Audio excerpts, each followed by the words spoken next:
তাহলে আজকে শুরু করা যাক শুভ পালের লেখা ডাক। রতনপুর গ্রামের শেষ প্রান্তে এক পুরনো বট গাছ আছে।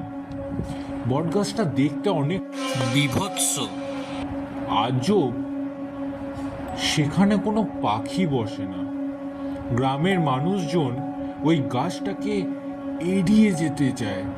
খুব প্রয়োজন না হলে ওই গাছের রাস্তা দিয়ে তারা যাতায়াত করে না।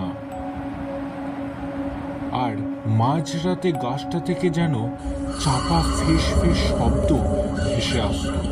গ্রামের বয়স্করা বলতো, বছর 20 আগে এক মহিলা সেই গাছের গলায় দড়ি দিয়ে আত্মহত্যা করেছিল। তারপর থেকে সন্ধ্যার পর যদি কেউ গাছের পাশ দিয়ে হাঁটতো, তার নাম ধরে ডাক আসতো গাছের দিক থেকে।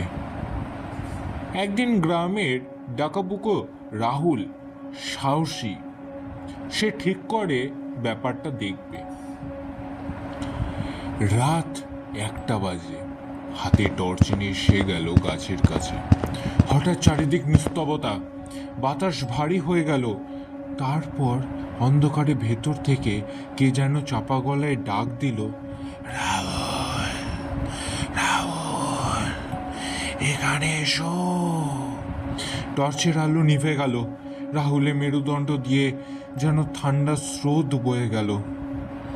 অন্ধকারের মধ্যে আস্তে আস্তে হারিয়ে গেল। সকালে শুধু তার জুতো বটগাছে ঠিক নিচে পাওয়া গেছে। বেশ কয়েক বছর পর গ্রামে বেড়াতে এলো ওই গ্রামেরই মেয়ে চন্দ্রিমা। তার ঠাকুমার সঙ্গে কোষ মেজে যে গল্প ছিল সে কথা প্রসঙ্গে এলো ওই বটগাছের কথা।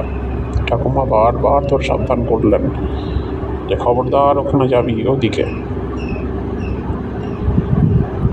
চন্দ্রিমা হেসেই উড়িয়ে দিল কথাগুলো, কারণ সে তো এসব ভূত প্রেত মানে না। আজ চন্দ্রিমা শুয়েছে তার শোবার ঘরে, রাত্রি 2টো। হঠাৎ করে ঘুমটা যেন ভেঙে গেল। কেউ যেন ডাকছে তাকে। ঠিক কি? হ্যাঁ, ওই তো তার নাম ধরে ডাকছে।